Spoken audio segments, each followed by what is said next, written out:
Welcome to The Real with Joseph Labman. I am Joseph Labman. Thank you for tuning in to this episode of The Real, taking time out of your day to come watch this episode. I really appreciate that. If you haven't subscribed already, please subscribe for me. I'd really appreciate that as well. That's the best way you can support this channel and help me grow my content and grow this channel to where I'd like it to be. Everybody hit the like button for me on the way in on this video today. That also helps promote this video more in the algorithms, helps grow this channel more as well. Please share this content. I would really appreciate that. My guests would as well. If you would please share this episode with someone you know that maybe is interested in the topic we're talking about today. Please leave a comment below as well. We'd love to hear your guys' feedback. You can interact with myself and the guest on the panel and the live chat as well. Whatever we're talking about, just leave a comment there in the live chat. Pop in and say hello. We'll put it on the screen for you. And yeah, without further ado, let's get to the show. Welcome back to The Real with Joseph Labman. I am Joseph Labman. Hope you guys having a good Thursday now. Thursday, one day before the big game tomorrow night. We're all looking forward to less than 30 hours till kickoff. But welcome into The Real. If you're new here, please like, subscribe, and share. I really appreciate that. Shout out to all the new subscribers, by the way. You guys have been great, showing love and support. It's been great interactions. Applause to you guys. Yeah. Shout out to all you guys. But yeah, and if at any point during the show, if you'd like to support this channel some more, we're trying to do some bigger things here. Your support matters. You can hit us up at the Cash App. I'll be dropping the call-in line here shortly, but if you want to call into the show today. So yeah, let's get to it. So Shedeur Sanders, big day tomorrow for him, probably his first NFL start. Granted, it's a preseason, but it's his first NFL live action against another team. And so everybody's very excited, obviously, about tomorrow. Super thrilled. It's a big day, big game, for many reasons. Not obviously tomorrow, the winning and losing does not matter because it's a preseason game, but there's a lot at stake tomorrow night. And you can see here it says golden opportunity, and then you see the little Saints logo there too. So I'm gonna break this all down. What am I talking about the Saints for? So Shedeur's got a golden opportunity there tomorrow, and let's start here. Right, let's recap kind of where things are right now in the quarterback room. Obviously, the Browns, you have Joe Flacco, who you brought back. You brought in Kenny Pickett. You drafted Dylan Gabriel. You still have Deshaun Watson in our contract. You drafted Shedeur Sanders. You have Tyler Snoop Huntley now, who you just brought in.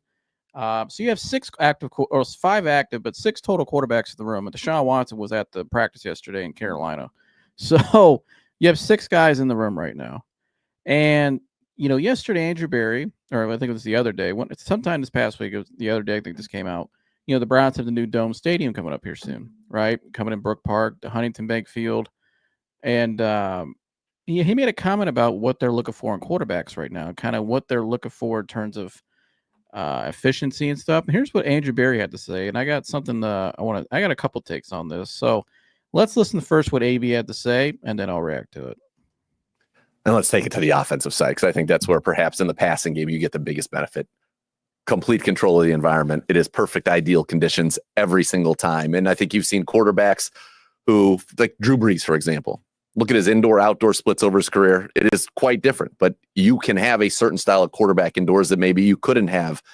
Because think about it, you mentioned Aaron Rodgers, Patrick Mahomes, those two teams. Those guys have absolute cannons. You can have kind of more of a finesse, accurate quarterback in a dome. So from an offensive standpoint, how does it affect what you want to do? The controlled environment is real, especially as you get, later in the season, because the passing game is so important when you get to playoff time and high leverage moments in games.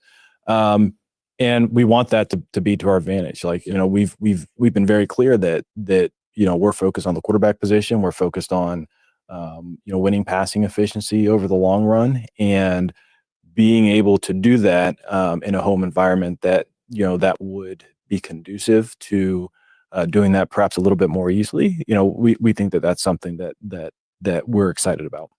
As you kind of think about it in your chair, right, is that 2029 will be our first season in the enclosed stadium. At what point does that start maybe altering? Is it the 27 draft? Is it the 28 draft where you start saying, okay, we need to be thinking about guys, not just where we are now, but maybe we're building for this environment and that advantage? I'd say it's pretty prevalent now. Okay. Even though we play in an outdoor environment, you think of Buffalo with Josh, Kansas City with Patrick, Cincinnati with Joe Burrow, Baltimore with Lamar, and then even historically Brady up in New England, Favre and Rodgers in Green Bay, Big Ben in Pittsburgh. All those teams had very explosive offenses with high level passing attacks. So that wouldn't change as much, but maybe some of the characteristics at the player level where it's like, okay, hey, how well is this player's arm strength going to play over a full season, or how will this player hold up as the temperature changes and as the element changes. Like there's maybe a little bit more flexibility in that in future years, but I would say the general principles probably stay pretty consistent. Is there something to Okay, so Andrew Berry said a lot there. In the latter half, that's more stuff about what they're going to be looking for, kind of what not only in the future playing in the dome, but kind of the type of offense they're looking for, an explosive offense, which is something they have lacked consistently. But the two things that stood out to me there, you remember what he said in the beginning there of his statement. He said we want to have a controlled environment, right? I'm going to come back to that in a little bit and talk about that controlled environment. But also, he mentioned one of the bigger things they look for in quarterbacks is efficiency. And you look at the draft they drafted two quarterbacks, obviously Dylan Gabriel in the third and Shedeur Sanders in the fifth. Both quarterbacks, because the first thing I want to start off with today was really, again, evaluating this quarterback room and kind of where things stand right now going into tomorrow. And you can see Dylan Gabriel in college, in terms of efficiency, was a very efficient quarterback. You can see there second in adjustment completion, or was it adjusted completion, fourth in turnover-worthy play percentage, PFF clean pocket, though he was ninth, PFF overall grade, ninth, PFF under pressure, 12th, pressure to sack percentage, 14th, big time third, 38th. But also, you look at who else was really efficient in college was Shedeur Sanders. As you can see there, PFF overall grade, 90, which was third overall amongst quarterbacks. Completion percentage, 74th, number one overall in all of college football. Passing grade, third. Accuracy rate, second. Success rate under pressure, fourth. Adjusted completion percentage for him, 81.8, which is third. What else? Yards per play, 8, which is pretty high. Passer rating, 168. Passing touchdowns, 37, was second overall. So both of these guys are very efficient, right? And that goes along with Andrew Berry said. They want an efficient quarterback. Well, so those are the stats there with that. But then we hear, we hear what Albert Breer said last week in his report. And Albert Breer was reiterating what he heard. He's basically reiterating what he heard from the Browns. That's what he's hearing what he's saying in his report is the vibe he's getting from the Browns and where things stand in that room. So you hear what Albert Breer said. Jason Lloyd put out an article today as well, talking about some of the stuff going on inside the building in terms of how they feel about this quarterback class that they brought in with Gabriel and Sanders. But let's go back and start here with Albert Breer's report, because, again, he said there, we want guys who are very efficient. We want an efficient passing game. Well, I just showed you there. Obviously, Dylan Gabriel's pretty efficient, but so was Shedeur. But you keep hearing how Shedeur's getting a lack of reps, right? And he's the starter this week, tomorrow night against the Panthers, and they had their first joint practice yesterday, a little over 48 hours out from the game, and he had lack of reps again, from what people were saying. And so, again, in case you missed it, here's what Albert Breer said, and this is what he's hearing, very plugged into the Browns, has been for a long time. Kind of what he's hearing right now. I think I have it right here. Give me 1 second. If you're new here, please like, subscribe, and share. I'd really appreciate that as we come on in here. I thought I had the Albert Breer thing on deck. Maybe not.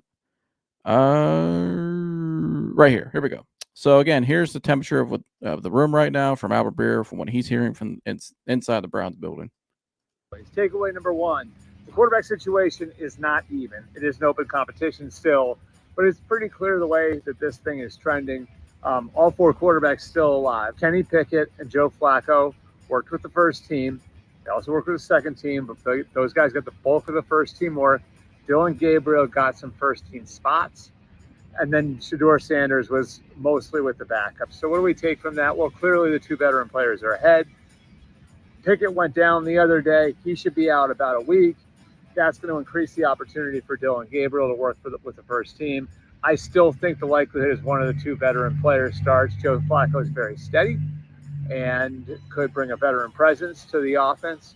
Kenny Pickett would add a little bit of a run element. They do believe that at some point Dylan Gabriel is going to be ready to play, like they'll feel comfortable putting him out there in a game. He's trending in that direction. Shedeur Sanders still has a ways to go. He was pretty far behind the other guys at the beginning of OTAs. He's closed the gap some, but not nearly enough. So right now, the likelihood is a veteran starts. We could see Dylan Gabriel at some point later in the year. Takeaway number. Well, again, I just showed you. You heard what Andrew Berry said. What they look for in quarterbacks, right? He said we look for efficiency, and I showed how Dylan Gabriel was efficient in college, right? But there's Dylan Gabriel's stats, but so was Shedeur Sanders. He was pretty efficient as well, and some of their stats are pretty identical. But why is it that Dylan Gabriel is so far ahead, and why is Shedeur so far behind? Like Albert Breer said there, and then today. You get from Jason Lloyd of the New York Times. He put out an article today saying Shedeur Sanders has golden opportunity to begin changing the Browns' mind, right? And in this article, he goes on to say if the Browns thought he was ready to lead a franchise, they would have drafted him in the first round. Instead, they traded out and acquired an extra first-round pick for next year, very clearly indicating to the rest of the league they'll wait until next year to solve their 25-year riddle at the game's most important position, talking about quarterback. Owner Jimmy Haslam even reiterated recently that the Browns' quarterback puzzle may take, quote, 2 to 3 years to solve. He goes on to say the Browns swung the doors open and invited the chaos into their building when they drafted Sanders 2 rounds after selecting Gabriel. When ranking teams responsible enough to handle this type of noise, the Browns would be at the bottom of the list. Nevertheless, here we are again. These are some inserts from the article as well. Nevertheless, here we are again. The Browns have a league-leading 6 quarterbacks under contract, and none of them are considered the long-term solution. This is Sanders' opportunity to begin changing their minds. And so he has a golden opportunity. But again, like Jason Lloyd put out there, you heard what Jason Lloyd just said. You heard what Albert Breer just said. They're telling you what the Browns are saying. Doesn't mean we agree with it or you agree with it or I agree with it. But the Browns do not believe anybody in that building right now is their long-term solution, right? And so they're looking for an efficient quarterback. They brought in Dylan Gabriel. They brought in Shedeur Sanders. Both are pretty efficient, yet they don't believe either of them are the long-term answer. So what's really going on here? And why, obviously, and a lot of people think Shedeur, and Jason mentioned this article, the reason why Shedeur is starting tomorrow night is because of the injuries, that he's kind of starting by default now, is what they're saying. Because, obviously Kenny Pickett can't play with the hamstring. He can't fully go. And Dylan Gabriel can't fully go. But yet again, if you go back to practice yesterday, and I think I have the stats here from yesterday, some of the numbers, maybe I don't, maybe I do. But the numbers yesterday from practice in terms of reps, I think it was Kenny Pickett, I believe, had more reps yesterday than Shedeur Sanders, or at least attempted throws. And then I think Pickett, I think, had the same. And I think Dylan Gabriel had one more. And these are both guys right now working on hamstring injuries. And the guy that's starting Friday night is still struggling to get more reps. And this guy's going to start, this Friday. He's going to start tomorrow. It doesn't make any sense. I think it's somebody's commentary. Mr. 3000, good to see you. So linebacker corner 2, the biggest. Marks the Browns have yet. I've seen him address the linebacker in the draft this past year. They brought in Carson Schweisinger. At corner, they got pretty deep there. But Sanders plays more in the cold and wind, and then when Gabriel played in more rain. I agree with that. It gets a little cold up there in Oregon, but Shedeur played in cold weather too, and they're up in the mountains in the snow. I don't believe he's telling the truth about the last part. Likes to subscribe a chair. Good to see you, Mike. He said Pickett and Gabriel did 7-on-7 work for stats. Can you please explain that? Yeah, so let me get to it right now. So again, he got less reps yesterday. He said Stefanski that dance. So he got less reps yesterday than the 2 guys that are out with hamstring injuries right now. And Zach Jackson was on Adam the Bull show this morning. Zach Jackson, very plugged in. I met Zach years ago. Really nice guy, great reporter. He's pretty plugged in as a local Browns guy. But he even pointed out yesterday, and here's what he had to say about the lack of reps and how people are wondering, like, what the hell are the Browns doing? This kid's going to be out on the field starting his first NFL game on Friday. This was as of yesterday. You're 48 hours out, and he's barely getting any reps in the 7-on-7, and then what the hell's going on? About it today. It's funny because yesterday on the Ultimate Cleveland Sports Show, Jason Lloyd and I spent like 30 minutes saying all these conspiracy theories about, the Browns are out to get Shedeur Sanders. They're all so stupid. Doesn't make any sense. But then you had an interesting tweet where you said, where you seemed confused as to what the Browns were doing on the 7-on-7s, where Sanders didn't get a run. So what did you make of it by the time it was all done? Yeah, so of the 4, he got the fewest reps. And then both times, 11-on-11 and 7-on-7 bull, his second time through, they gave him to Tyler Huntley, who's here to be the emergency quarterback, right? So I'm just like, what's going on? So, look, the joint practice was for Joe Flacco and the starters, and it's for getting the starters ready. And that's what training camp really is about, right? Sure. But the guy's going to start a game in 2 days. He's clearly the more talented of your 2 rookie quarterbacks. Circumstances have changed this thing. It's gone in a big circle, except for, I think, Flacco's the clear leader, but Pickett's going to get healthy. But anyway, I just wonder why he couldn't get 2 more reps or 3 more reps. Like, put it this way, Bull. We're overreacting. Certainly, right? We're not in the development stage, and everything they do has a purpose. Right. But like in minicamp, when we're overreacting, we're watching them go through handoff drills and the basics. Yeah. Now we're 3 weeks into training camp, and the preseason starts, and 2 weeks from the end of the preseason. So, I think it'd be time to let the most talented rookie play a little more. That's all. If that's a crazy thought, then people can call me crazy and call me an idiot, because they do. I don't. And he makes a hell of a point there. He's the most talented rookie you have. He's outplayed Dylan Gabriel to most people's eyes that have watched camp and seen the highlights, and he's outplayed Dylan Gabriel all camp, and yet he still can't get the reps, and he's playing and he's starting tomorrow night. And the Browns, you go back to earlier what Andrew Berry said about we want a controlled environment. Well, how the hell is this a controlled environment? This is a very dysfunctional just situation, a chaotic situation that you created as a franchise. How can you expect a young player to develop and flourish and grow if he doesn't get the reps? If you're putting all this, you built this circus for all these guys. How can Dylan Gabriel and even Kenny Pickett, he's a younger player even Joe Flacco, who's trying to finish out his career on a high, I'm sure. Joe's got, he's not trying to go out there and lose. You're talking about you created a controlled environment, Andrew Berry, but yet you created everything but a controlled environment. And then you hear this yesterday, like he said, this guy's going to play Friday night and he still can't get the reps he needs before the game. And I just started looking about preparation. And this is something that's been going on with the Browns for a long time. And I got some more stuff I'm going to get into today with the pre-snap penalties and all that stuff. And I'm going to address that here in a little bit. And how this is kind of all the Browns that just keep showing you over and over and over again how much of a just chaotic, dysfunctional organization they are. And it's just like this. I just cannot get over that. And even Zach Jackson had to point out in a tweet, like, what the hell are you guys doing? This guy's got to play Friday night. How do you expect him to be ready? You're just going to throw him out to the wolves? Unbelievable. But you know what else they're doing with this too? They're opening a can of worms, because now you're going to start to hear some more buzz about Shedeur, and it's not going to be related to your team, because Shedeur Sanders, I think if a lot of people believed, myself included, he was not a 5th round pick, right?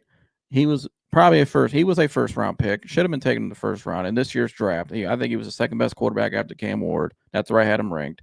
And so some people had him first. Okay, I wouldn't argue that. He was pretty damn good at his time in Colorado. Eventually he's going to have to make some moves in his own career. Now, he doesn't have a lot of leverage, obviously, because where he was taken, he's kind of the low man on the totem pole right now, from here in the depth chart. But at some point, you don't want to sit in this situation forever. If they try to, move him to the practice squad or something, I think that's the Browns would be foolish to do that, number one, because he's too big of a name and too talented to be there. It would just cause chaos. But then I hear today, people out in Colorado who are very close friends with Deion Sanders. You guys know from the pregame show, Uncle Neely, and they're up there today on their show talking about, hey, maybe the Saints should just call. And, yeah, maybe the Saints should call and try to trade for Shedeur. And again, this is somebody who's a close friend to Deion Sanders. If you guys have followed Shedeur and the Sanders, you guys all know Uncle Neely. And here's what he had to say today. Great content, by the way. I got to watch the Wednesday with Warren still. That's one of my favorite segments to watch every week. I love Warren Sapp as a coach and player too, but I have enjoyed watching. But anyways, here's what they had to say today about the Saints and how maybe they're trying to. Is this a signal here? What they want out of their camp? Like, hey, New Orleans, come save us. Here's Uncle Neely had to say. You gotta do what makes sense in this industry.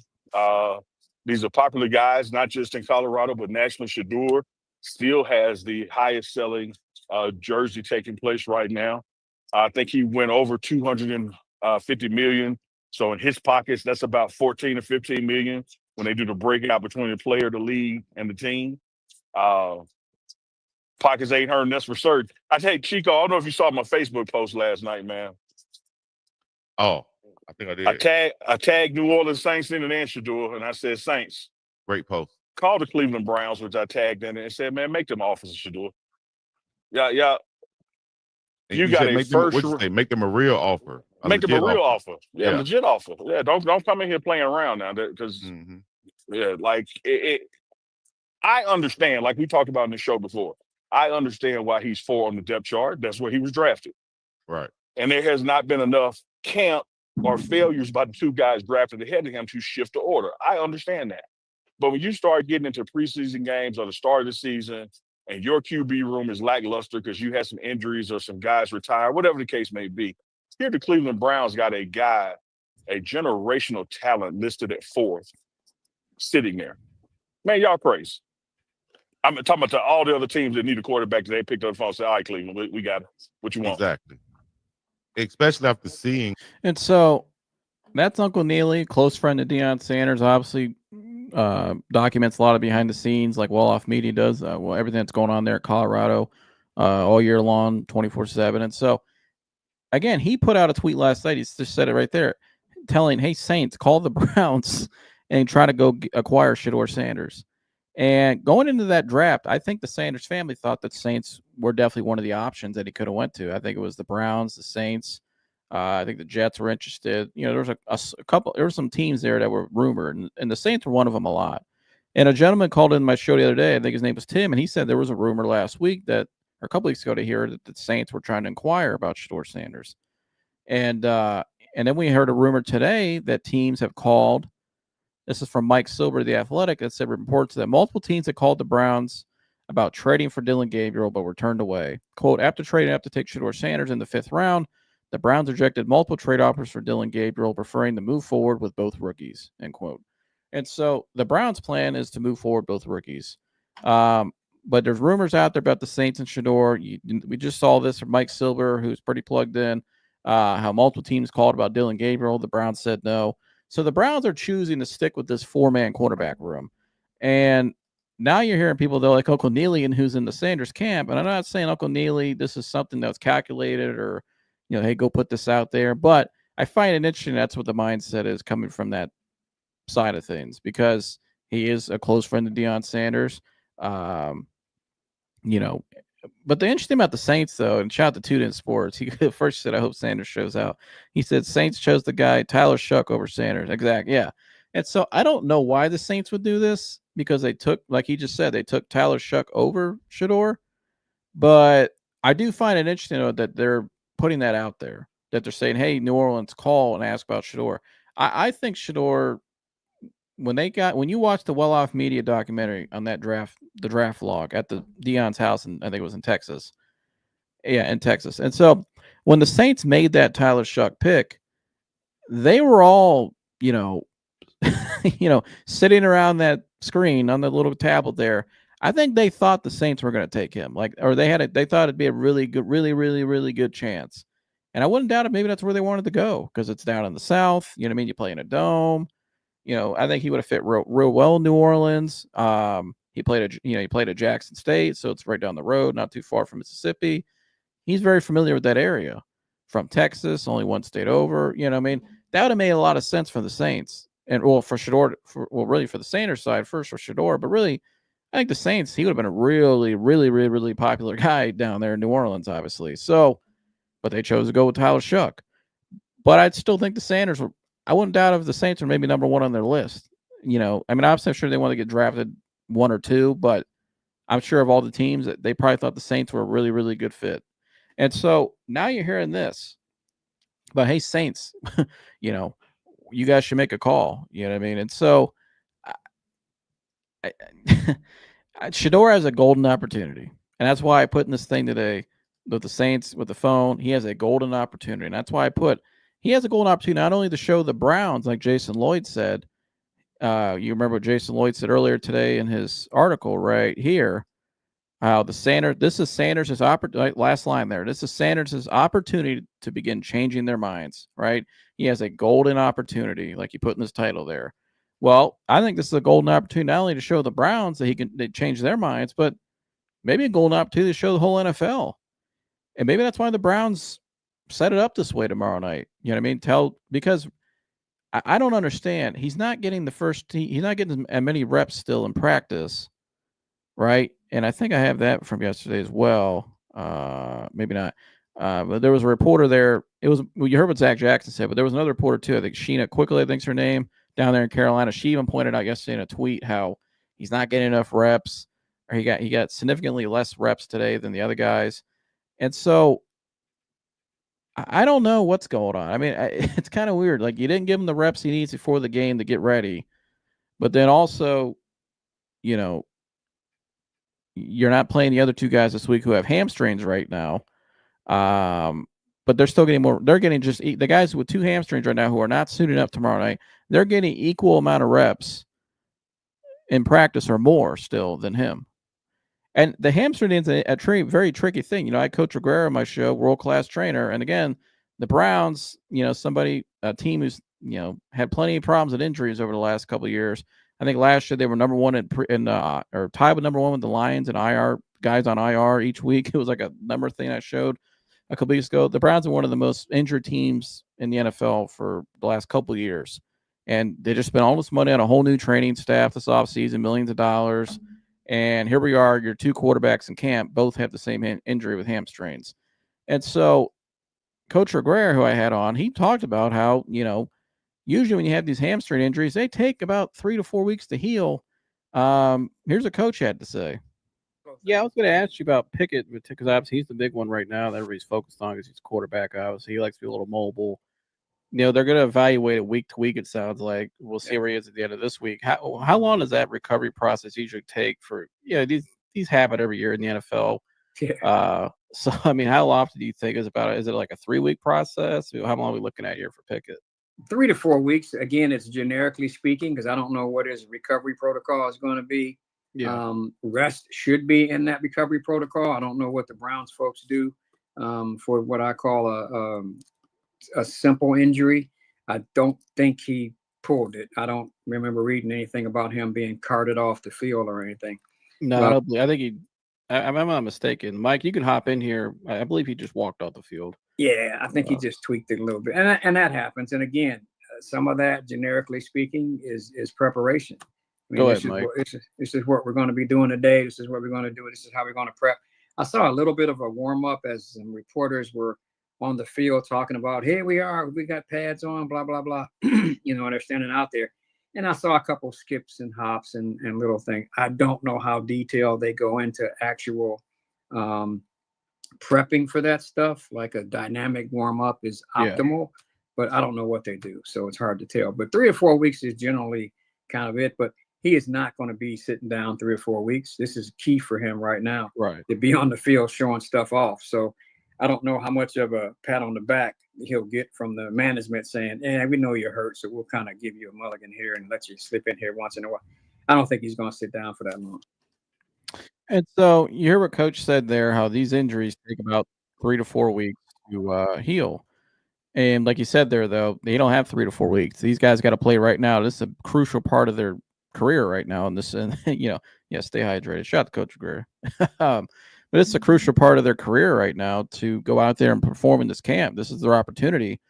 But again, going back to what Andrew Berry said earlier, how they want a controlled environment. Well, this ain't a controlled environment, Andrew, because now you have two guys out there with hamstring injuries, like Coach said, that normally, generically speaking, take 3 to 4 weeks and with a lot of rest and certain precautions, because those hamstring injuries, eventually, if you tweak them too much and you keep going on it, you can pull it. And I know an NFL player right now who, before the season, and Coach and I both know him actually, before the season, was complaining about a hamstring. Teams can't play on it, went through camp, all of a sudden turned into a bigger injury. Now he's out for the season. So again, the Browns didn't create this, controlled environment like he was pointing out earlier. And now you have a chaotic situation. But you have two quarterbacks who are injured, who you have to they have to play because you put them in a situation where they have no choice because they're battling with two other guys, 4 total, 5 now actually, 3 other, because you got Tyler Huntley now technically involved. And then you got your other guy who's starting tomorrow night. He's still not getting the amount of reps he needs to get ready for the game.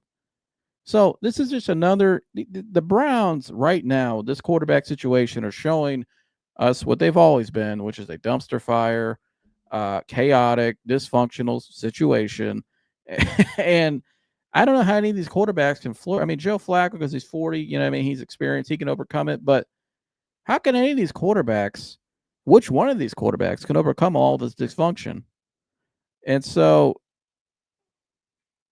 I don't know. She said, dude, just spit it out.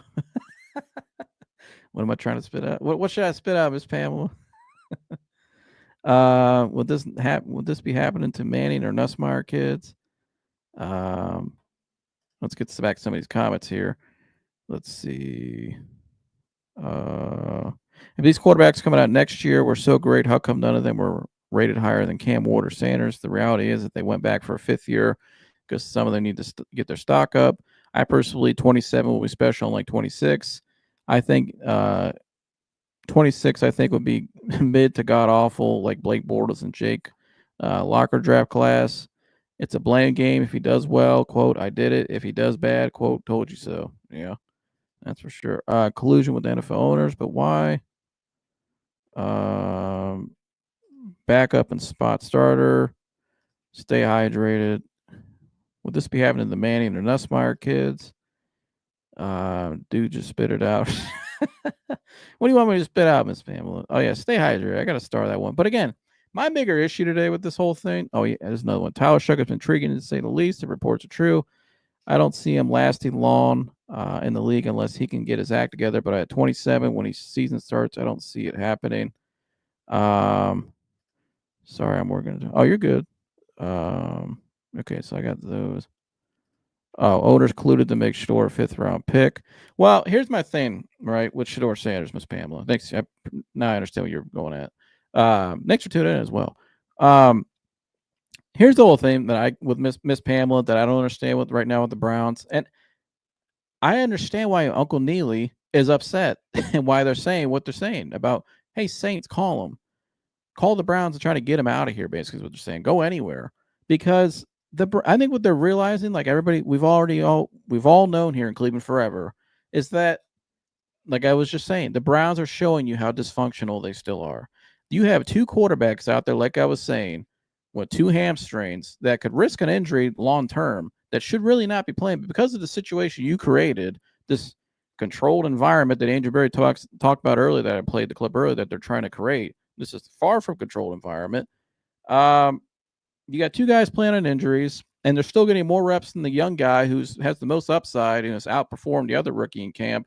Shedeur Sanders, who's outperformed Dylan Gabriel, yet he still can't get the reps 48 hours out from the game, and you're going to throw him out to the Wolves tomorrow night. And what's even worse about all this, guys, is, the offensive line did not look great yesterday. Obviously, here, I think a lot of the offensive line, this is my big issue with the Browns this year from a roster standpoint. We all know the quarterback situation, but that offensive line last year took a big drop off. And a lot of it's due to the Browns, their own actions, because go back to 2023, from 2020 to 2023, the Browns were actually considered one of the better offensive lines in the league. They had Coach Bill Callahan, legendary offensive line coach, one of the best in the business.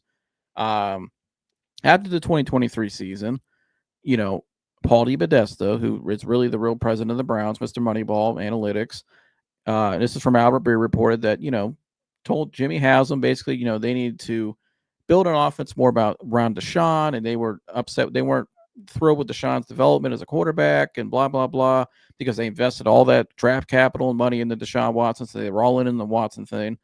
And so they fired Stump Mitchell, the running back coach. They fired Alex Van Pelt, the OC, and they basically they let Bill Callahan walk out the door because they wanted to install their own little air raid scheme to help to build around Deshaun Watson. When all the personnel you brought in on the offensive line, the receiver, the running back, everything, the tight end, all your personnel, your team was constructed the way it was from 2020 to 23 with Kevin Stefanski's offense, more of the run first, good defense, ball control, that kind of stuff. And they completely switched their whole team because they wanted to cater to Deshaun. And so they fired the coaches, right? And then they bring in a guy last year, I think it was Andy Dickerson, the offensive line coach.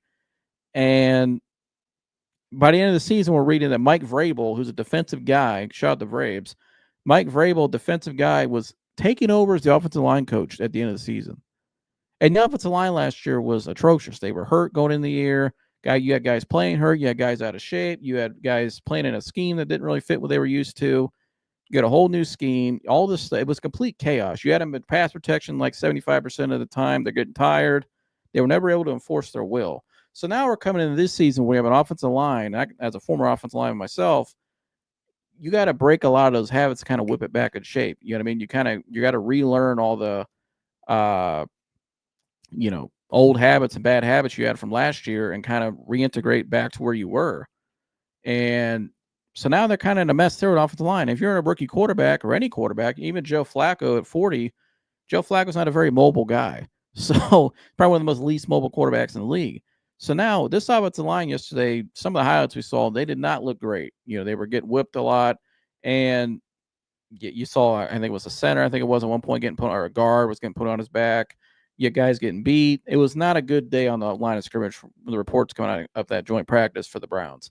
And that's concerning to me because you're not giving them reps. And going back to Shedeur now, you're not giving them reps. And even the other guys, even Kenny Pickett and Dillon, who were younger guys technically. I mean, Kenny's still younger.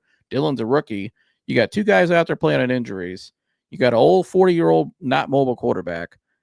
And you have a bad offensive line. I don't want to say bad offensive, but a rebuilding offensive line right now that's trying to gain its confidence and steam back. Now, they had do I believe they had the personnel on that O-line to get it back together and be solid again? Absolutely. I think Mike Bloomgren, the offensive line coach, will do a really good job. I spoke to somebody who knows him very well before the season, somebody who played in the NFL for 6 seasons, develops guys at that position, and knows Coach Bloomgren very well. So he's going to be an excellent coach. He's a kick-ass coach. But I think Coach Bloomgren has kind of walked into a mess because they're trying to repair the dumpster fire that was last year. And so now you created this environment for all these quarterbacks. So tomorrow night, they're going to throw Shedeur Sanders out there, folks, behind that offensive line who has not looked good. Who this week did not look great. And then you're going to throw him out there. So you're going to throw him behind that offensive line. And then you're going to throw him out there with barely not many reps he needed before the game. So I don't know. What are they doing? Like, what's your purpose here? What's your goal? And then now you got Uncle Neely out here talking about just get him the hell out of here. Trade him to New Orleans. Somebody very close, obviously, to the Sanders family. Get him the hell out of there. Call New Orleans, call Cleveland and get him out of here. I mean, this is not what functional organizations do. And it goes back to what Jason Lloyd said in his article today. And he hit the nail right on the head. Was it right here? The Browns swung the doors and invited the chaos into their building when they drafted Sanders 2 rounds after Dylan Gabriel. When ranking teams responsible enough to handle this type of noise, the Browns would be at the bottom of the list. No doubt about it. They'd be at the bottom of the list because they're showing you why they're at the bottom of the list right now with how they're handling the situation. Absolute, just, it's unbelievable. I sat up here last year, and all the new Colorado people or Sanders people new to this channel, I sat up here all last year, right, and broke down all the crap from last year, all the dysfunction for years, why the Browns have been so bad since they came back since '99. Terry Pluto, I met recently, wrote books about it. I mean, it's very well documented. I went deep in detail last year with a lot of tape, a lot of evidence of who's running the Browns at Paulie Podesta since 2016 and how the influence of analytics and everything, right? Baker Mayfield leaves his franchise and goes to the least analytical organization according to ESPN and the Buccaneers and looks like a franchise guy now. But the Browns, they're the most analytically driven team in the league. And then you hear Andrew Berry today or earlier in this show when I played the clip about we want a quarterback that's, passing efficiency, right? And then I show how Dylan Gabriel and Shedeur Sanders both were pretty efficient guys in college statistically and analytical metrics like what Andrew Berry goes off of. But then we read in the article that, they don't believe they have the guy in the building. So it's like, what's your real purpose here? Do you have a real plan? Like, do you know what you're doing? This just looks like chaos. And the guys are going to be picking up on it. And Myles Garrett said some interesting comments yesterday to the media that kind of reiterates this whole, dysfunction junction that is at the Cleveland Browns. How can any young player, any player want to be here, number one, but also number two, how can they thrive and develop here? They can't because you created this dumpster fire. And so, again, going back to the offensive line, I'll end with this on the O-line. Joe Thomas yesterday was at the joint practice, and first off, Joe Thomas was working with the offensive linemen. Some clip of that, which I thought was really cool.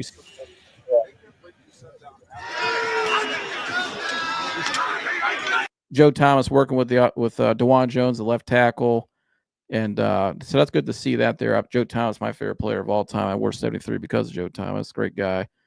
But it's good here to see Joe working with the guys. And I think, they need all the help they can get to help these guys kind of regain their confidence after last year's debacle. And, it wasn't a lot of their fault last year either. You had guys out there last year that were hurt, not healthy for the season, out of shape.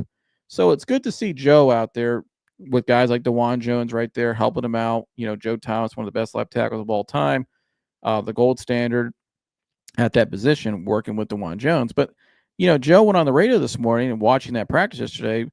So not only did the offensive line get beat a lot yesterday, and they didn't look great, but, there was a lot of pre-snap penalties. And oftentimes, this has been a big issue in Cleveland. I brought this up earlier. I said I'm going to come back to these pre-snap penalty issues. These pre-snap penalty issues have been a problem in Cleveland for a while now under Kevin Stefanski. And I like Kevin in a lot of ways, but at the end of the day, when you keep having the same problem over and over again, and you see how I just pointed all these things, how the organizations create a lot of this chaos, and how can any of these guys develop? They got guys playing injured now that get and that should be resting, but they can't because of the situation they created. You got a rookie quarterback you're starting tomorrow night who's not getting the amount of reps needs for the game. But then also you keep having these pre-snap penalty problems. That goes back on you. At some point, yeah, some it's the player's fault, here and there. But when you have the same issue over and over and over again for years with the pre-snap penalty stuff, and it's happening already in joint practice before the preseason's even started, the games, that's a reflection of you.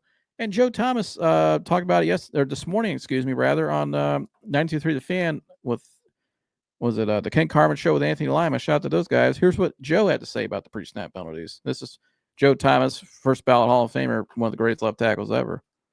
Pre-snap penalties, I got wind of it. I'm worried about it. Can't have it. Got to cut it down.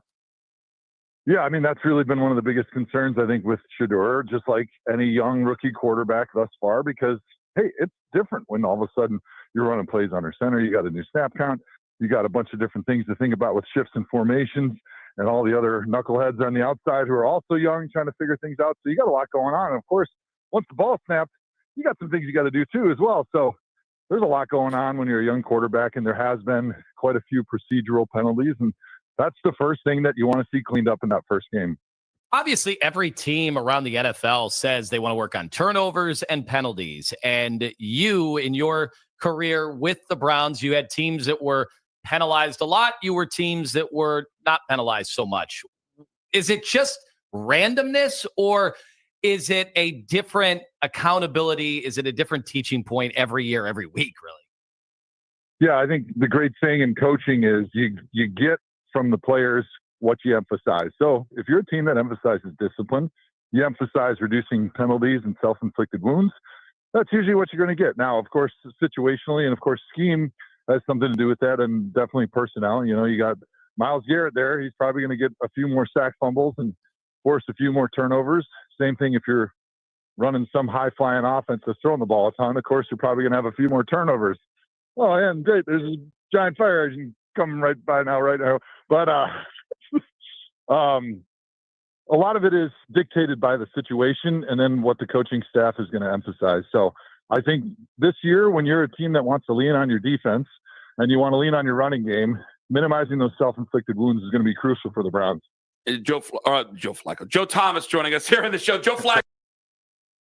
And so that's what the great Joe Thomas said there. Again, talking about the pre-snap penalties. And like he said, a lot of that goes back to coaching and discipline. You know, if you have a disciplinary culture and program, which it doesn't appear the Browns do. You look at their culture right now, it's very chaotic, very dysfunctional. Guys are getting developed, getting prepped for games like they should be, like Shedeur Sanders isn't getting the reps.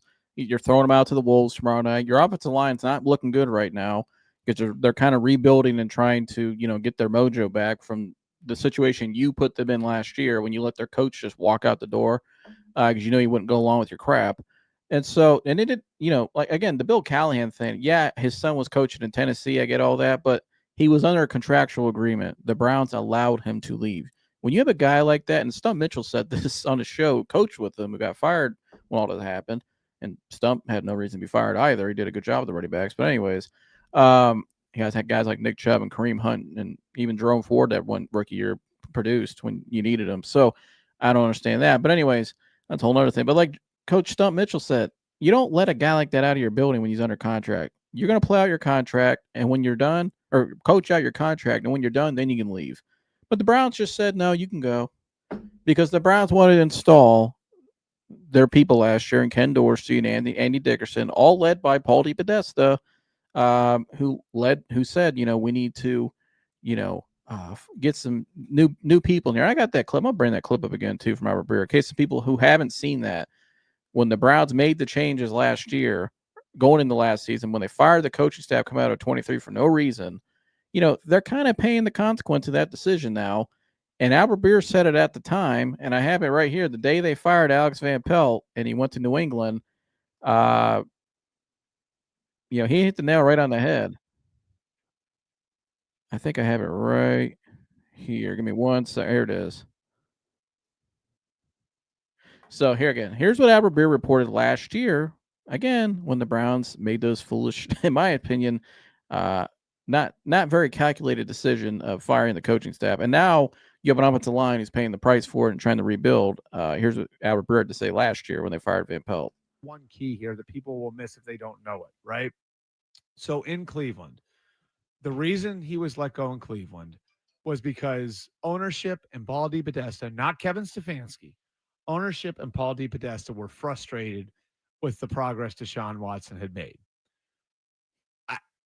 I don't think that they really, truly, the people who made that decision really, truly knew his value to that staff. And not so much Kevin, but people below him were floored when they fired him for two reasons. Number one, how do you fire the offensive coordinator after you just won 11 games with 4 different quarterbacks, with your fourth and fifth tackles, without Nick Chubb, including at least 2 or 3 of those guys that nobody's ever heard of, right? I mean, you're talking about Jeff Driscoll, PJ Walker, Dorian Thompson-Robinson. Like, those are some of the guys he was working with. So you just went through that, right?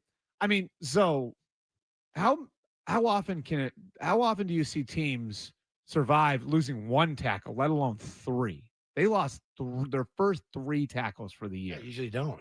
I mean, look at the New England Patriots this year. You really had no tackles.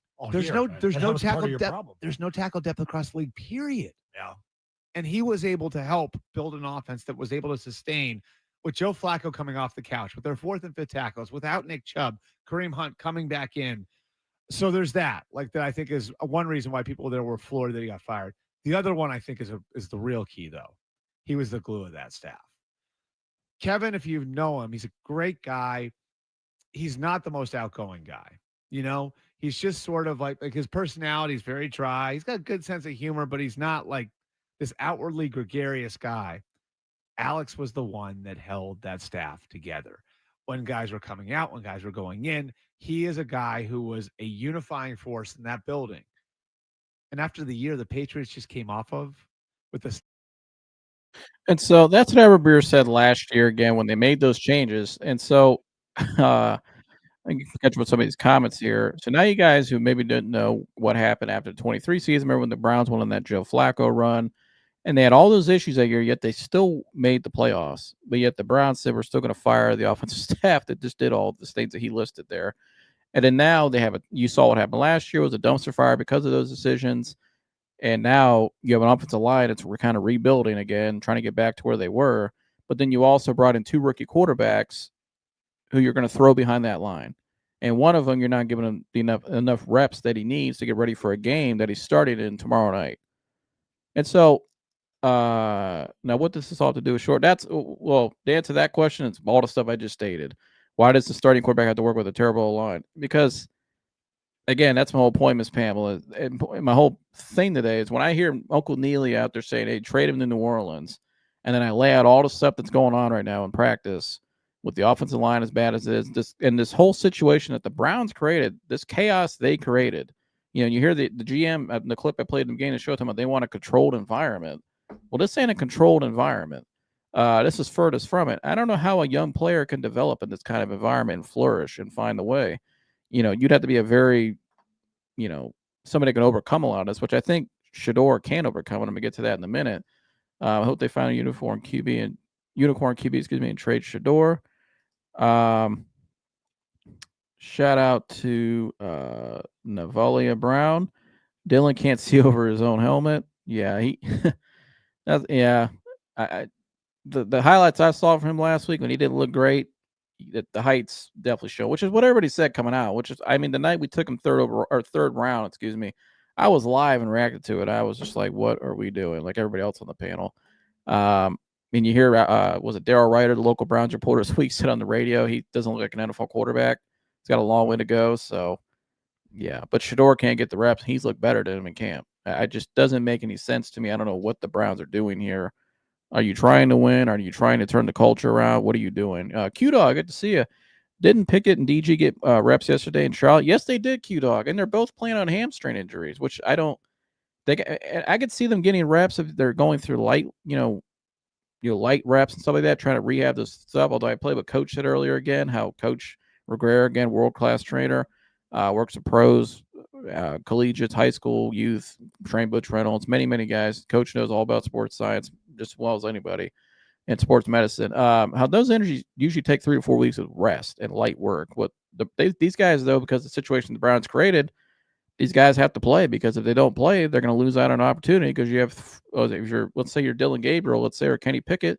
I got 3 other guys I'm competing with now, with Flacco, Gabriel, or Pickett, vice versa. And then I got Shedeur Sanders, and I got Tyler Huntley's technically in the mix now, too. And at least he's out there. He's taking reps from people. Well, that's a whole nother thing, too. You brought in Tyler Huntley, who you're probably not going to keep on the roster, but you just brought him in for another arm in camp because you got 2 guys down right now. And he's still taking reps away from Shedeur, which I get he's got to get reps for the game tomorrow night because he just got here. But it's still, it's like Zach Jackson. You could at least give the kid a little more reps and he's playing tomorrow night. Like, what are you doing? But again, this is what happens when you have a dysfunctional culture that has no direction, led by analytical people. This is what you get. And so I think we're getting spammed here a little bit.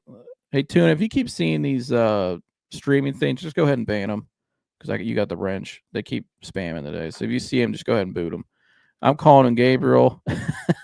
It's only one DG. Yeah, you're right. Shout out to Darius Garland, the real DG of Cleveland. DG to PG. We'll be talking about him again pretty soon. So stay tuned for that. But yeah, and so Myles Garrett, though, so going back on this thing about the culture, though, I thought Myles Garrett made some interesting points yesterday in his press conference, and he made an interesting point asked about, the team and all that, and the culture they're trying to build. Where is it? I got it right here. Myles Garrett yesterday. Yeah, here's Myles Garrett yesterday speaking to the media after the joint practice, and I thought he gave an interesting answer here. You guys are trying to change this franchise. You're only 3 weeks in. What do you see? What's your feeling on how things are going? I like how the standard has continued to increase, every single day. Guys are really showing an attention to detail and a discipline that I don't feel was there all the time last year. And it's a heightened awareness, heightened urgency right now. and I want to continue to see that through the rest of the year. Myles, how did you guys establish that? Talk. So again, you hear what he said there, right? Standard, attention to detail, awareness, right? Culture is what he's saying. Culture, culture, culture. That's your culture. It wasn't there last year, he said. And that's why when I brought the point, he basically just, confirmed what I said. It was telling you guys earlier about the offensive line, last year, about how that offensive line was poorly coached because their coach was let out the door, basically.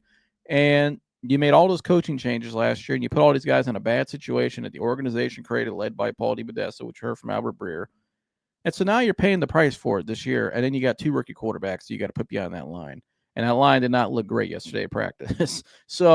And they're 2 days out from their first preseason game where Shedeur's starting out the bat. And so Myles hit the nail right on the head there. I think this is a lot of why Myles, was pissed off in the offseason. And obviously, he got paid and he stayed and all that, but the guy knows what the problem is. You know what I mean? He knows this culture's got to be changed. And a guy like him to come out and say it still, it's pretty eye-opening. You know what I mean? That it's like, that's what we're hoping for. I mean, think about what the guy asked in there. You guys are trying to change this franchise. Myles Garrett has been here for 9 freaking years. For 9 years, Myles Garrett's been here, and they're still asking him the same question. That's insane. It's the same question they asked when he came in here. You guys are going to try to change the franchise. Here, he's in his 9th year, arguably the best player in the entire league, and they're asking him, you guys are trying to change this franchise. Still asking him that question. Who does that go back on? It's a reflection of these two right here. And the people they've hired, like Andrew Berry, and Kevin Stefanski to an extent too. Obviously, he's the head coach. But again, it goes back to these guys. And Myles Garrett even brought up yesterday too how it starts with Mr. Haslam with the standard. And he mentioned Jimmy Haslam yesterday when mentioning about how the standard goes all the way to the top. So Myles now is voicing what he really thinks about how, hey, the standard not only goes on the field, but it goes off the field too. And he mentioned that yesterday. When you got your best player out there, or the best player in the league possibly out, and he's definitely the best player in your team, out there saying this in the preseason, and you're seeing all the stuff unfold that we're seeing right now, I mean, this is not an ideal situation going into tomorrow night's game. But here's what I'll say about Shedeur Sanders. Why I believe in the kid. Number one, like I've always said, he's one of the most confident prospects I've seen in a long time. His confidence is unwavered. This kid's confident. I think it's his best attribute is his confidence. He never gets rattled. He's built for this moment tomorrow night. He grew up in the spotlight. He's prepared for it. I think he can handle this for sure. I think he'll be just fine. Do I think the organization's doing a good job of helping him out like they should? No, I don't think they are. But I think he can overcome that. And, going back to the culture thing too, Shedeur's already in a way kind of, changing, I think leading by example. I saw this yesterday. I think I have to tweet up here. Give me 1 second. How Shedeur Sanders was the first one out there warming up before practice, if I'm not mistaken. And I thought I had it on deck. Maybe I don't. Give me 1 second. I'm trying to go through my notes here. I can't remember. But anyways, there was a tweet yesterday I saw. You guys probably already saw it. That was put out yesterday. It said Shedeur Sanders was the first guy out there at practice, right? And that he was, maybe it's in my email. I think it is. He was the first guy out there at practice. And yeah, here it is right here. Give me 1 second. I apologize. Yeah, here we go. So I got it right here. This is from Poly Market Football on X. And this was yesterday. And so again, I'm talking about my concerns with the culture and how Myles Garrett's talking about the standard. It needs to be set still. And this is yesterday. This is Shedeur out there. And you can see the tweet right here. Shedeur Sanders is the first player out at joint practice between the Browns and Panthers. First player out on the field. This kid's 4th on the depth chart right now. He's the first one out there. Got a whole warm-up routine. Doing his thing just like he did at Colorado. Hey, Tune, they're back in the chat, too. If you wouldn't mind, go ahead and boot them. And so he's the first one out there in the field. And I'm thinking, this kid is a rookie in the NFL. And we got guys like Kenny Pickett, who practiced yesterday, who's been in the league for how many years now? I think, 4 or 5 years, going on 5. And he's not the first one out there. You know, all these other guys weren't the first one out. This kid right here is the first one out there, but he's getting the least amount of reps.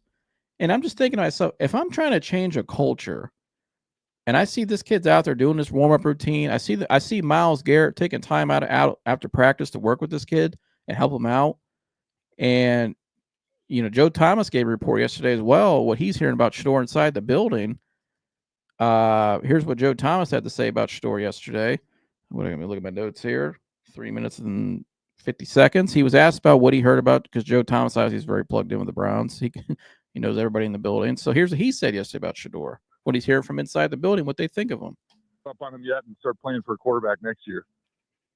Joe Thomas with us right now. Obviously, our discussion has been centered a lot around their handling of the quarterbacks, their allocation of reps, and of course, where Shedeur sticks in that, because he's the most famous guy. He's the most popular guy for a lot of fans out there. What have you noticed, and what is your takeaway by even being there yesterday and how they operated?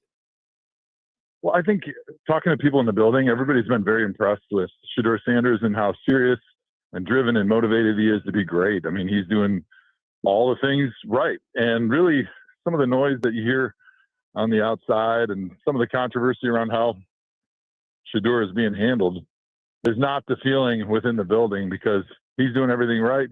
I think he understands the plan too, and he doesn't want to get thrown to the wolves right away, but he wants an opportunity. And it's been great. You know, Dylan Gabriel had a little bit of an injury this week. Same thing with Kenny Pickett. So they were out of the rotation for a little while. So Shedeur had an opportunity to get in there a little bit more. And he made some really nice plays. And he showed up in the way that you saw him show up when he was in college, making some really beautiful, accurate throws, timing throws down the field. And so I think when you get that confirmation against an NFL defense of some guy that was doing it in college, you wonder how he's going to make that transition to the next level. And then he does it in training camp practices, especially against another team, like the joint practices this week and next week.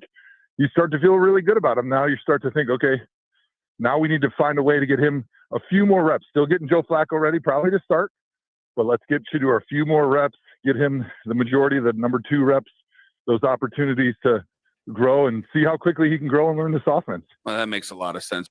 And it does make a lot of sense. Shout out to the legend Joe Thomas, my favorite player of all time. But he hit the nail right on the head there. Here, this is a great opportunity for Shedeur. That's why I put in the thumbnail. Considering all the crap I pointed out today about all the dysfunction in the organization, still the chaos, at the end of the day, this dude has a great opportunity tomorrow night to go out there and to still shut up all the noise and to show the Browns, like Jason Lloyd said in his article today, right here, he has a great chance to go out there and to begin changing their minds tomorrow night. Because right now they don't believe anybody in that building. From the reports, they don't. This is what the Browns think, not me. They don't believe anybody in that building is the future franchise guy. And you hear about the lack of reps of practice. You hear about the offensive line, all the stuff I point out, all the mess they created. And how I don't know how it's hard for a young player to develop in this. And that's why I understand why a guy like Uncle Neely is probably coming out here and saying, hey, Saints, trade him to New Orleans then. Hey, Saints, go get him. Somebody trade for this kid. Get him out of here.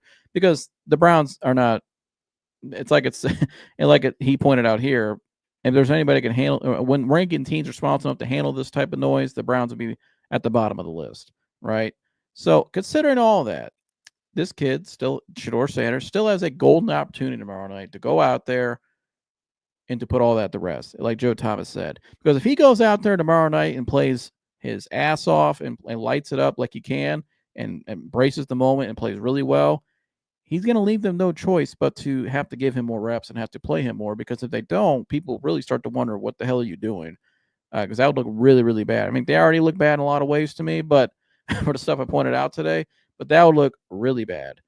And, give the kid a fair shot. I mean, at least in terms of reps, I mean, I think Joe I like what Joe said there in terms of, I think Shedeur understands what they're doing. I think one thing that stood out to me there that Joe said, I think he said Shedeur understands that he doesn't want to be forced out there, which I agree with that. I think a lot of rookie quarterbacks get thrown to the fire too early. And I think in some ways, the way Shedeur is developing right now in terms of the patience is good for him. But the lack of reps is what, and he's playing tomorrow night. That's the biggest thing to me. And this week about yesterday, you're playing, 48 hours out from the game, you're not getting as many reps, and you're starting 2 days from now. That's concerning to me. I don't understand what their plan is there, which is why all the reporters today, like Zach Jackson here earlier, was like, what the hell are you doing? And so, but again, he still has a golden opportunity because if there's one guy, like I showed earlier, he's the first guy out on the field before practice, right? You heard what all his teammates are saying about him. You heard what Ochocinco reported, right? You heard what Joe Thomas just said, what they think about in the building. He's, basically been an ultimate pro and behind the scenes and has done everything they've asked him to. And he hasn't made any noise. Even told his dad, don't even come to practice yet, because I think that was smart on his point, like just on his part, like, he's all dialed in right now, focused on what he needs to do. His mindset, how he's answered the questions at practice about how, I'm locked in, I'm just trying to stay locked in and focused. He's handled everything correct. Right. And so, and you hear and the people in the building, the players especially, believe in him. So all he has is the opportunity right now. And if he just goes out there tomorrow night and plays the best he can play, which we all know what he's capable of doing, things could change. And it may not be. And even here, and you know what? And if he starts playing well, or he plays well tomorrow night, and the Browns still go about the same way, well, you know what's going to happen? Teams are going to. I bet you wouldn't be surprised if the Saints or somebody did call. Maybe not the Saints. Obviously, I brought up the Saints. Somebody brought up earlier in the chat, made a good point. The problem with New Orleans is that they already have 4 quarterbacks: Rattler, Shuck, Hayner, and Deckers. And that's a good point. Appreciate you, Alexander, for tuning in. And that's, and I only brought up the Saints because Uncle Neely brought him up. Obviously, Uncle Neely, close to the Sanders family, said, hey, Saints, go call. He put that out today on his show, on the pregame show, the pregame network, excuse me. Great channel. Go subscribe if you have. I'm sure a lot of you have it, but I like a lot of their content. But so maybe if it's not even New Orleans, that's why I put in my description NFL. Somebody's going to call. So tomorrow's his golden opportunity to show somebody, whether it's the Browns or somebody, I can be the guy for you. Give me a shot. Give me a real fair shot. Give me more rap. Give me in a situation where I have more of an opportunity to go win a starting job. And so tomorrow night's his golden opportunity.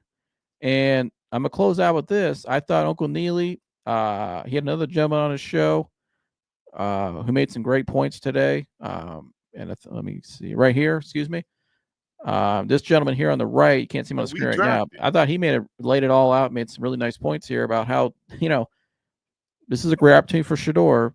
And maybe the Browns will look at it tomorrow night and be like, you know what? Maybe he can't, if he goes out there and plays well, like, you know what? Maybe he can be our guy. Here's what this gentleman had to say. We see Dukes, I say this to you, Dukes, and interested in your feedback.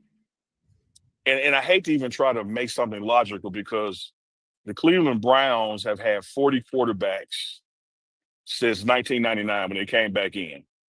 No one has had that many starting quarterbacks in that amount of time. They've had 40. So they clearly need to do a better job in managing their quarterback situations over time.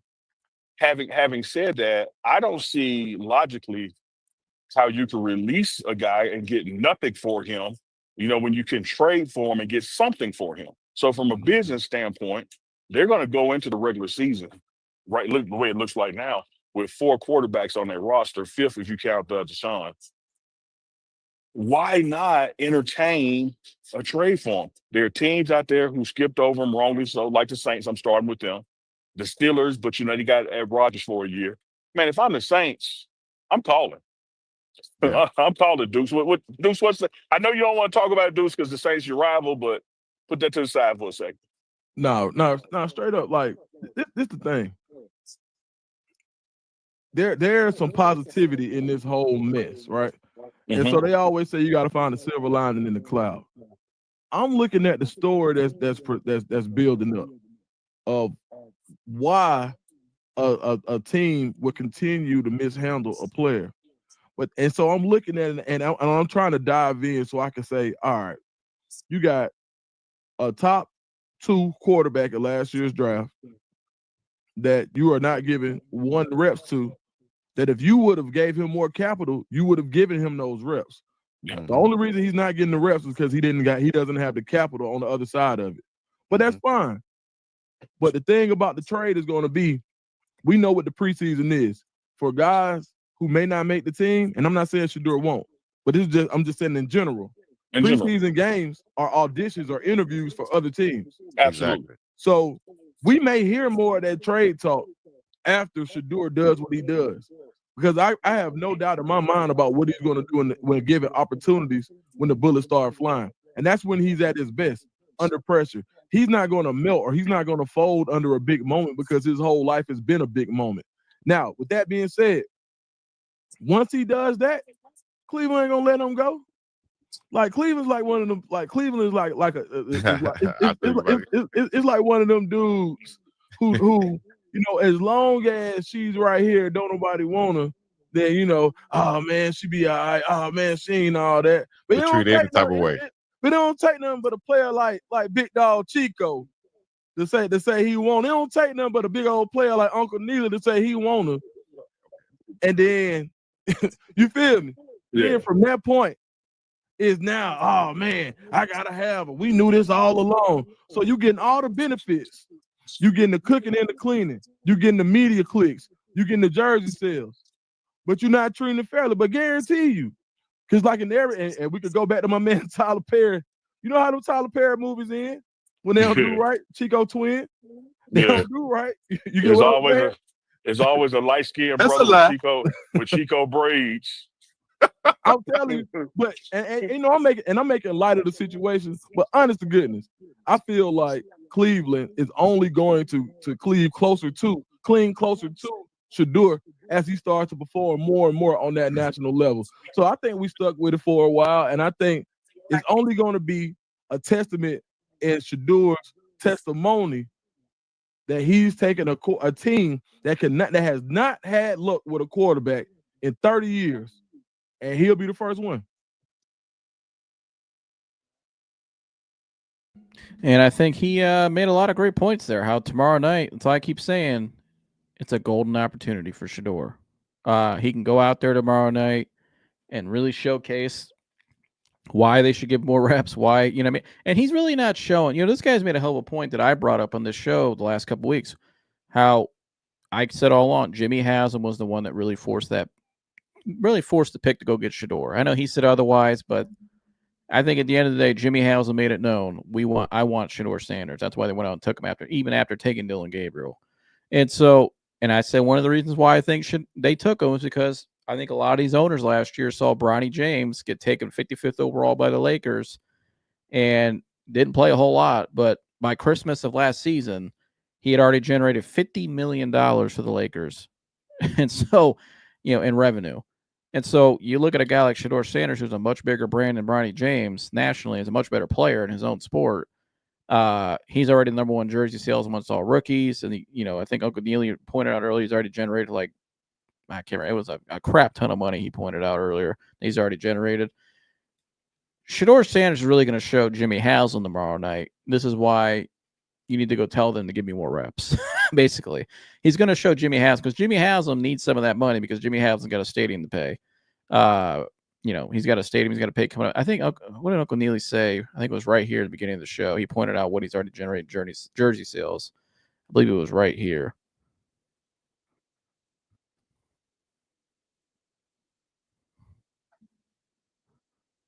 Right here.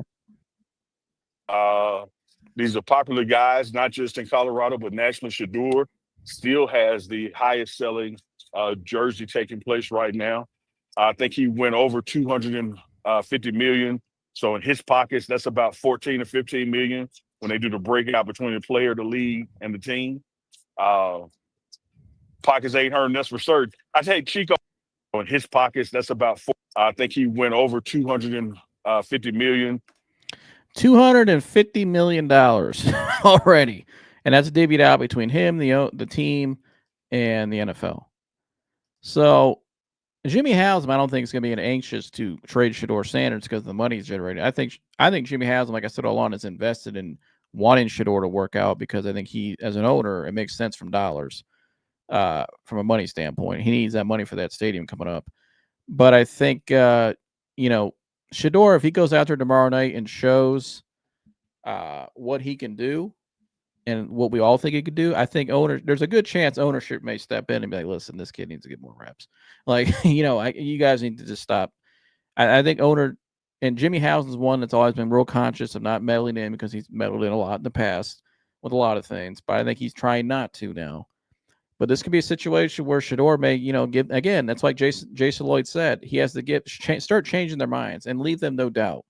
It's a golden opportunity for him because if it ain't for the Browns, it'll be for somebody else. Somebody's going to call, especially with that kind of money your revenue you're generating. An owner's going to get on that, and because owners want to win, a lot of them, but some do, some don't really care. But a lot want to win. I think Jimmy Haslam wants to win, but at the end of the day, it's a business first.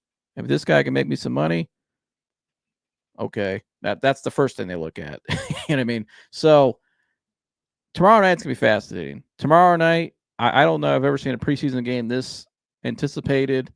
I can't wait to see what the viewership numbers are going to be tomorrow night. It's going to be off the chains. I cannot wait. We're almost less than 26 hours away till kickoff. So the clock keeps ticking, keeps going down. If you guys like this content, want to keep up to date what's going on, and I'll be reacting to the game tomorrow night on the post game. Hit the like button right now in today's video, but subscribe because we're going to be on this 24/7 nonstop like we have been all week covering this stuff. So hit the subscribe button. Shout out to all the new viewers today for tuning in, and go Browns. I hope tomorrow night, it's a great night for all. I hope Shedeur goes out there and has the game of his life. And again, granted, it's just a preseason game, but I hope he goes out there and really balls out and plays well because I would like Shedeur to be here in Cleveland. I think he would fit in really well. The Browns, I think, are at their best. When they had a guy like Baker Mayfield, was a little more brings a lot of electricity. And people tune in to watch him. And it just, the biggest thing I'll be watching tomorrow night, what Baker did, when Baker came into his first game against the Jets, that 2018 Thursday night football game, the teammates responded differently to Baker than any quarterback I've ever seen in my lifetime. And it was a different vibe with Baker out there. I think Shedeur has that will do that same thing. I could tell just by the way, if Myles Garrett's taking reps with him after practice, right? Taking time after practice. You hear what Joe Thomas said they feel about him in the building. You heard what Ocho Cinco said about guys he's spoken on the team, what they feel about him. I think if Shedeur can go out there tomorrow night and really, amidst all the noise and all the stuff, the dysfunction, the organization, everything, if there's one kid that can go out there tomorrow night and overcome all that dysfunction and kind of mend it all together and kind of cover it up in a way and galvanize the team to a different level, I think it's Shedeur because he's just an electric player. He's a very everybody's gonna be tuning in to watch him tomorrow night to see, but also he's just his style of play. When he goes out there and scores a touchdown, runs in the end zone, does this. I mean, the teammates. I'll be watching the team tomorrow night. The teammates, how they, react to this kid because based on everything I've seen and read, they all love this kid. And I think there's two things I think Shedeur has to show tomorrow night is the owner. Because I think the owner ultimately is the one that would keep him here. And I think number two would be his teammates. Because you heard what Myles Garrett said, how he's already complaining about he's still calling out basically coaching staff and the front office and all that about the standards. It needs to get better. But also how it goes at the top is what Myles said. But also, if his teammates start backing him up and saying like, hey, this is our guy, you can't not listen to your locker room. You know what I mean? So I mean, really, if he goes down there tomorrow night and goes down on the first drive and scores and starts doing this, whatever he does, and that, I think you're going to see that team probably get to a whole nother level and energy. I'm curious to see how the team responds to him tomorrow night, how they, back up behind him and go out there and play. I'm sure there's some of these guys based on if Ocho Cinco's report is true, which I have no doubt it is.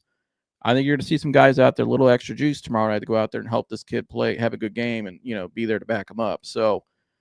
That's two things I'll be looking at. Is how if he goes out there, plays a big game, I think ownership's going to be really, because of that revenue, let's keep him around. But also, I'm looking at how his team is going to respond to him tomorrow night because I just got a feeling I'm going to see a lot of the same things. If he goes out there and plays well, similar to things that I saw when Baker came in that Thursday night game, just a different vibe, different electricity. That I think that's what the Browns need. Because all the stuff I point out to you about the culture problems, they need a culture changer. And I think this kid is a culture changer because of his personality, his confidence, and I think guys gravitate towards him. He's a very likable kid, so he can overcome all that stuff. They changed culture at Jackson State, they changed culture at Colorado. He can come here and do it. I think that's what he's made to do. He's still got to get better in a lot of ways. He's a rookie, he's a quarterback, he's not perfect. He's got to grow a lot of ways in his areas in his game, which I'm sure, as we'll see. I'm sure tomorrow night will be some mistakes, but I could. That's okay. You know what I mean? I just want to see, do you have all the intangibles, your leadership, is the operation clean? Does the team respond to you differently? That's what I'm looking for, because we need a culture changer. And I believe he is a culture changer. But I think tomorrow night, he's kind of got to go out there and kind of stamp that in their face, in their eyes, in the NFL's eyes, and say, no, I am that guy. And this is why you need to give me more of a fair shot. So give me more reps. It's his chance. Again, it's all on him tomorrow night to go out there. It's a golden opportunity to go out there tomorrow night and show everybody who he really is. And so I cannot wait. Cannot wait. Hope the online doesn't suck. Yeah, me too, Miss Pamela. I would hate to see that too. Now, he is used to that. I mean, he didn't have a great O-line at Colorado for 2 years. So if somebody can overcome that, I think he's used to that because they're still rebuilding. You know, that's my biggest question mark this season. I think they got to get that O-line set first going into the next season. Like, that's the biggest thing I'm looking for, is that O-line. Obviously quarterback, but that O-line has got to be healthy first, because the run game and the pass game, everything's predicated off that offensive line. So that's the biggest thing I'll be watching tomorrow night too, is that offensive line. I want to see some consistency, some dominance on the line of scrimmage. I want to see them running the ball a little bit more too, because last year they got away from that. I think they need to get back to that, being a run-first team, and then, help out your quarterback. Take the pressure off your rookie quarterback and allow them to get some easy completions to start off the game, and then start to open it up and warm up down the field. So I warm it up and then start to air it out down the field, take some shots here and there. So that's what I'm looking for. Thanks for tuning in today, Miss Pamela. Good to see you. Tori, good to see you. Go Shedeur. Shout out to you guys. Shout out to Raul. Shout out to Tune In Sports. Go subscribe to him. Best Cavs content creator out there. NBA content creator. Go subscribe to Tune In Sports. I also go help out over there, or give my takes on certain things here and there when he has longer lives. So but he does other content as well, quick reactionary videos and stuff like that. So go subscribe to him. He's put on great content. Shout out to you, bro. Shout out to Navalia. Shout out to Q Dog. Good to see you, brother. Shout out to everybody, to Mr. 3000. Shout out to you. Everybody that tuned in today. Shout out to Mike. Shout out to Jack Jackson. Good to see you. Thanks for tuning on in. And so go Browns. Let's hope we have a good night tomorrow night. And subscribe right now, because we're trying to get to 500. Number one, we need you guys' help and support. It's our goal. It's to get to 500. We're almost there. But also, we're going to be on the post-game reaction after that game tomorrow night. And I'll open up the hotline tomorrow night, too. So you guys can call in right after the game and leave your take. You can call right now, 216-532-5550. Again, 216. I'll put on the screen, 216-532-5550. Leave a voicemail. We love to hear your guys' voicemails, and you can leave your take on what you think about Shedeur and the Browns. Do you want Shedeur out of here? What do you think? How do you think tomorrow night's going to go? And then after the game tomorrow night, we will be live. So make sure you call in tomorrow night and give your reaction to the game, and it'll be a live post-game reaction. This is what we do all year long after every game. So make sure you subscribe right now and share the word, because we need your guys' support. No subscription goes unnoticed. Trust me, we started from the bottom on this channel, and this is all for the love and the joy of what we do. And it's been great interacting with you guys. And we even had a voicemail, and I'll put that on the screen here, from one of my man, no, give me 1 second here. Doing 20 things at once. All right.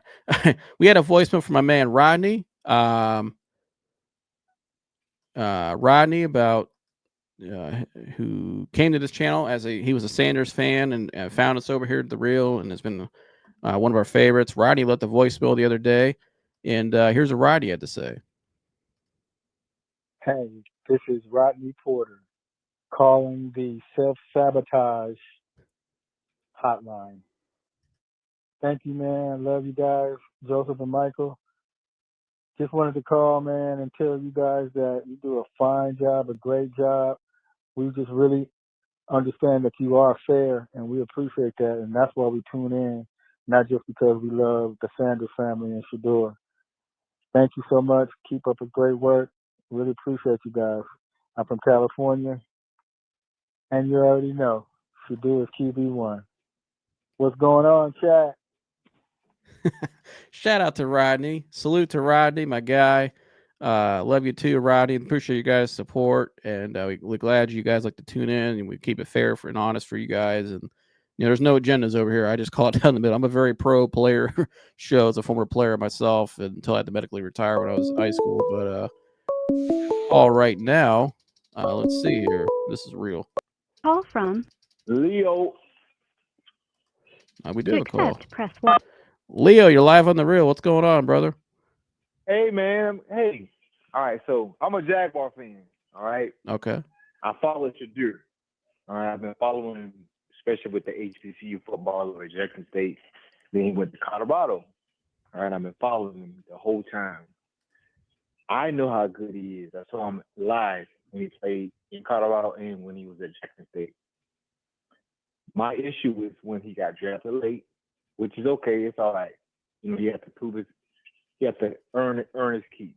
I'm okay with that. Mm-hmm. My real problem is, it seems as though Browns fans forgot how bad they have been for all these years and how they want to critique this young man and critique every other quarterback that is there now with the four-way competition going on. Well, five-way now. But they want to critique like they've been good for all these years. I really have a problem with that. And I hope that you, because it seems like you're pretty fair, understand where I'm coming from with my take. I want to hear your point of view, bro. Yeah, I appreciate you calling in. What's your name again? I'm sorry. I don't want to, if I don't forget. Leo, Elio. Leo. All right. Appreciate you calling in, Leo. But to respond to you, though, I think, I don't know if you watched the whole show today, but that's why I pointed out. I think a lot of reasons why Browns fans are, as a Browns fan myself, why we're all pissed off, I think, just because, and maybe why it comes off as harsh criticism tonight. I know some Browns fans. I know exactly what you're talking about. People in the media that work for the Browns, seems like sometimes they forget how bad it's been. But I think because it's been so bad, I think we're just so tired of it. I mean, I don't know if there's any fan base in sports that suffered more than Browns fans. I mean, and I think a lot of their frustration is more geared towards the organization. A lot of stuff I point out on my show today was just how this dysfunction still even now. They just haven't. You hear guys like Myles Garrett, the best player on the team, say we need. I'm still looking for more of a standard, and reporters asking him, you guys are trying to change the culture here, build this team back, this franchise where it needs to be. This Myles has been here. This is going into his 9th season now, and they're still asking him that question. That's sad. And Myles is afraid to say, like, all right, you say it's 9th year, right? This is 9th year. Yep. All right. You think Myles Garrett is afraid to say publicly, hey, I've been here for 9 years. You have asked me that same question for 9 straight years. Publicly. Do you think he's afraid to do that? No, I mean, he answered. I thought his answer, that's why I played it today. His answer was, we're trying to set a political. Yeah, it was. Well, yeah, I think Myles is trying to, he has to toe the line a little bit because he can't say certain things, obviously, because he knows it could cause headlines, which is, I think is smart. You're in the beginning of the season. You don't need a lot of noise right now. I think you're trying to, when you're trying to build a culture, you're trying to keep it as less dysfunctional and chaotic as possible. But I think that's why a lot of his frustration in the offseason, remember, he requested the trade. I think that was a lot of it. I think he's just tired of a lot of the same crap, because he even called out the owner yesterday and said, it goes all the way to the top of the owner with the standard every single day. And that's something that the Browns have lacked. And I think, I have one of my things I've always been weary of is how can a young quarterback come in this situation develop here? Because I just think, yes, there's guys that you can. I think a guy like Shedeur can overcome a lot of that, but they are so dysfunctional and chaotic. Like this situation right now that they created, this quarterback room. I mean, you got guys out there and Pickett and Gabriel playing hurt when on a hamstring injury. You kind of got to be careful with. That's not. Be very careful. You're very careful. I played a clip earlier in my show, and I had a coach on last week who deals with that stuff. How he usually takes 3 to 4 weeks with rest and light work, but he's like, these guys have no time to waste because this is their opportunity. They're not going to sit out, but it's very risky. But the Browns put them in this situation. They just over and over again. You see these. The Browns. I'm sorry. Did the Browns allow Pickett and Gabriel to practice? Yeah. Over in Charlotte. They practiced yesterday. I think it was lighter. I think it wasn't as heavy of a load as a practice. I think it was lighter reps, but they still practiced.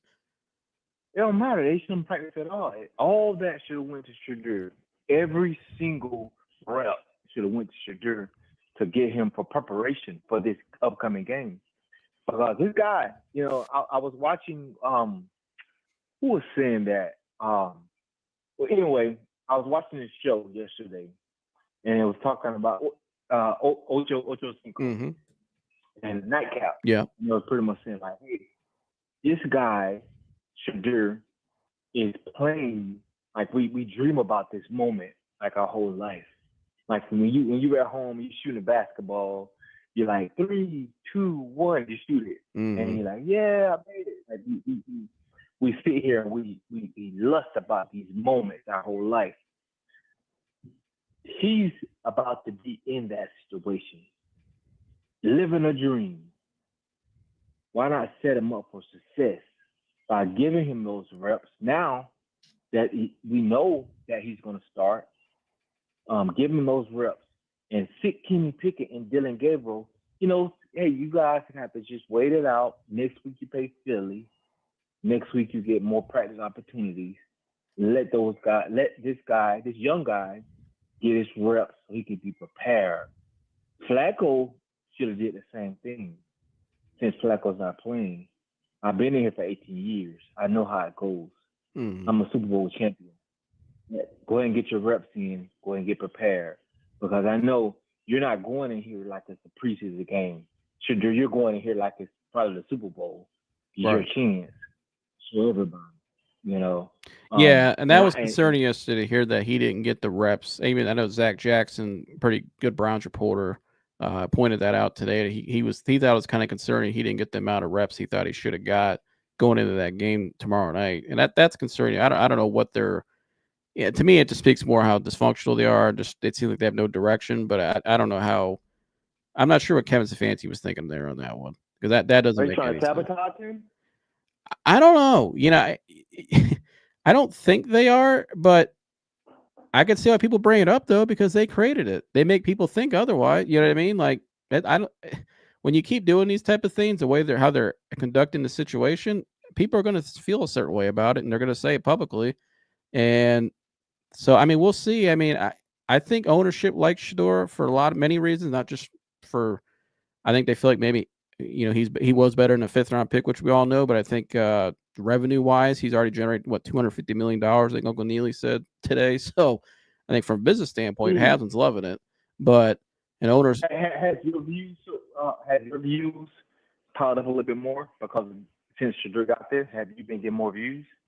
Yeah, we've had definitely some more traffic because obviously the big following, and maybe we've already been growing the last year, really in the whole Browns community, and really with our post game. So it's definitely upticked a little bit more. Obviously, you're calling in here. We've met guys like Rodney who I played the voicemail. So yeah, we've definitely had an increase which I expected because he's got a massive following. Massive following, massive. One of the bigger ones I think I've ever seen. Yeah, I live out in Florida. Okay. Right. And the only reason I just, because since he got on that Browns team, that's the only reason I know anything about the Browns now. Right. Other than we want to beat you when we play you. Jaguars. We suck. We've been bad. We've been bad for years. Right. But I have never followed the Browns like I follow the Browns now. And I've never followed the Browns media like I'm following the Browns media now. So, but I'm gonna let you go. I do want to say, man, I appreciate you, man. You got a really, really cool show. I've been following. If you looked in those comments, I am Q Dog. Yeah, I see you right here. Yeah, that's me, Q Dog. So I respect you, and good show. And thank you for taking my call.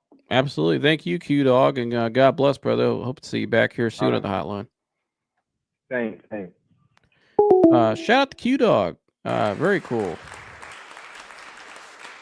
Shout out to Q Dog. Appreciate you, brother, and good to see you back on the show. And appreciate you guys' support. We're glad you guys like the show here and the way we go about things here. And we like to have a lot of fun. And the post game shows are going to be a lot of that's what we're really known for in terms of the sports side of things. So you guys are going to really like these post game shows. We have a full panel of guys. We all know each other, have really good chemistry and difference of opinions too. So those get really interesting. So you better subscribe now because we got the post game show, and that'll be starting tomorrow night right after the game. But we also had another voicemail the other day. This gentleman actually ended up calling back in. His name was Tim, but he left a really good voicemail, and let's hear what he had to say. This is Tim from Austin. Hey, how you doing, Joe? I'm calling in. This is Tim calling in here from Austin. The reason I'm calling is I'm trying to figure out, do you believe the same thing a lot of my I guess a lot of fans that follow Shedeur that I know of. Do you really think it was intentional? How they actually I guess the NFL came and plotted not to draft him. A lot of us seen him play from I guess from Colorado, and even when he was younger, he's always been awesome. Always can throw the ball. He's great in the pocket. He's a great leader. I'm trying to figure out how you get from being that person in college and then being getting drafted in the 5th round. You've seen people getting picked before him. That was horrible. Like even one of his players that's actually on the team, he was what, 6 years in college, and he get picked before Shedeur. So basically, my question is, do you think this is all set up? All right, thanks.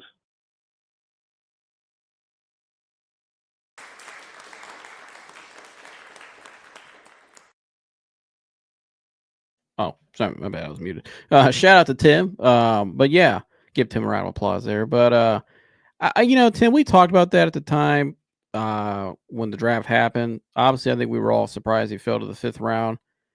I know people have talked about, is the owners colluded against him, or there's also been other reports, people saying that some of the interviews didn't go well. I don't think it's an answer to the question we'll never get. I don't think we'll ever get the answer to that question until probably down the road when his career is almost over, if he's established, you know what I mean, or if his career is over, maybe in the 30 for 30 documentary, somebody will do it.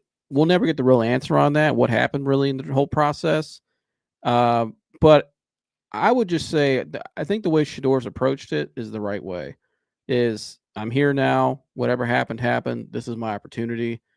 And that's why I said tomorrow night, it doesn't, forget all the stuff that happened in the draft process. Just go out now and focus on going out there and be the best you can be, which he's done. And I think he's probably the best quarterback in camp, outside of maybe Flacco here and there, but I think he's been better than Gabriel and Pickett.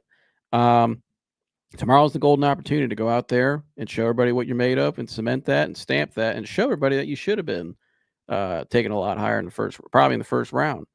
And like the gentleman pointed out earlier that called in, Shedeur plays out his best when his back's against the wall. He's got all the pressure, and he's probably tomorrow's like his Super Bowl, like the gentleman said. He's been waiting for this. He's been waiting to go out there. This is his chance to speak. Let his play do all the talking, and to show everybody and show the whole NFL who he is. And that's why tomorrow's a golden opportunity. And he's got a lot to overcome because of the Browns. The Browns, like I point out, have done a great job helping him out, in my opinion, and all the support in terms of preparation. But I think he could still go out there and have a good enough game, and have a great game. I think he can overcome that. He's capable of doing it. He's built for this moment.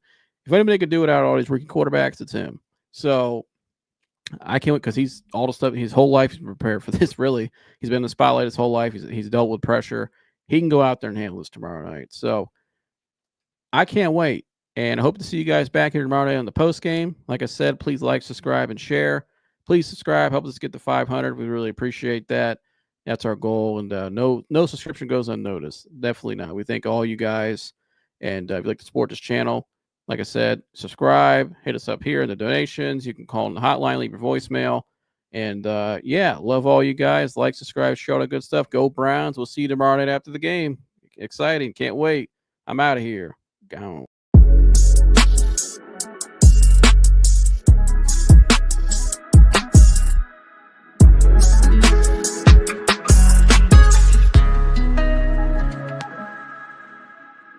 Thank you.